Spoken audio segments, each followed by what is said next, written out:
Israel says at least 6 people have been killed and a number injured in the latest round of Iranian strikes, adding confusion to an apparent ceasefire agreement.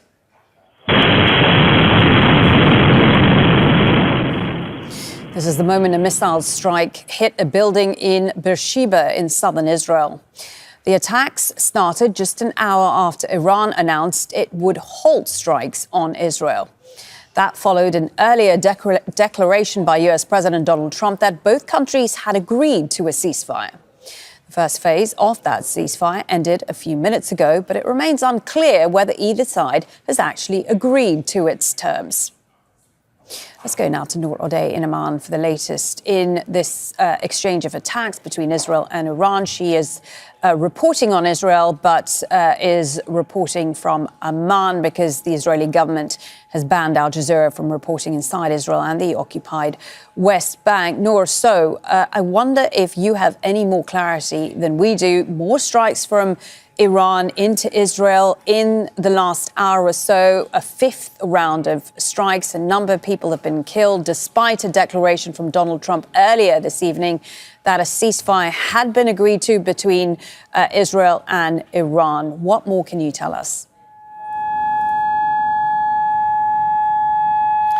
Well, Malin, in the background, you can hear that ear-piercing siren, and it is the all clear here in Amman, meaning the 5th salvo of Iranian missiles have already crossed Jordanian airspace. And that basically means that at the top of this hour, when the ceasefire is supposed to go into effect, Iran's missiles were already launched and done with. And we've seen that happen in the past in ceasefires with Israel, where parties would go on until the very last breath. Now, this was quite unusual, what we've seen in the past hour or so. 5 different missile launches from Iran on various areas in Israel. The most devastating, of course, in Beersheva or Beersheva, where 6 people are feared dead and perhaps more trapped under the rubble in the building that was really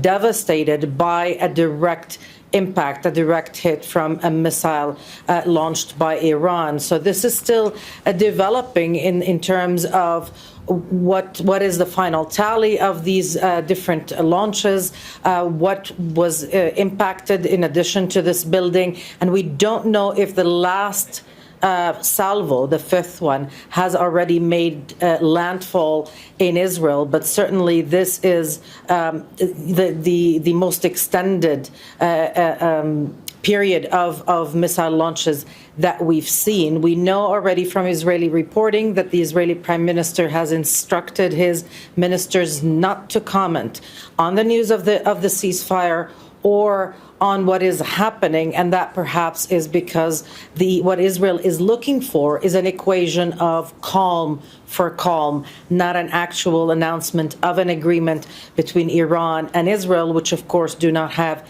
any kind of diplomatic relations. And Noor, earlier this evening or late last night, Donald Trump, the US president, said that the Iran-Israel conflict should be declared a 12-day war. Clearly, he seems to want this to be the end of it, but there are still so many questions, are they not, about the status of Iran's nuclear capabilities. What is your sense from the Israeli leadership?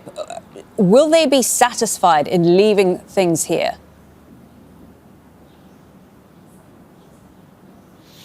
Well, look, in Israel, politically at least, Netanyahu and his coalition government can declare a historic win.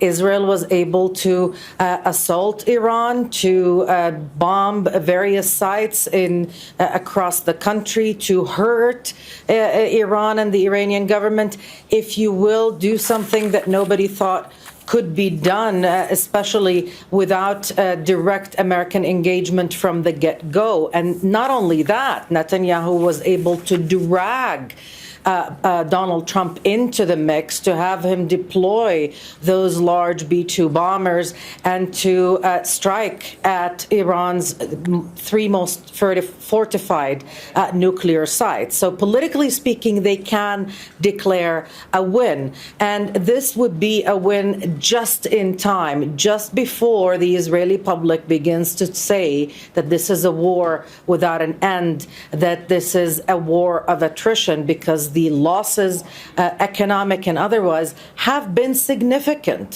Certainly in 10 days, they outweighed in the amount requested from personal compensation requests, everything that was filed by way of compensation requests in the past 20 months. So this was certainly something that was beginning to overwhelm politically, economically, and also socially. The impact of this salvo after another in Israel, it shouldn't be underestimated. So they can call it a day, if you will, politically. And Iran as well can say that they were able to withstand all of this and to survive a U.S. and Israeli assault and still call it a win as well, having launched 5 different salvos of missiles until the very last minute. So we'll wait to see if it does hold.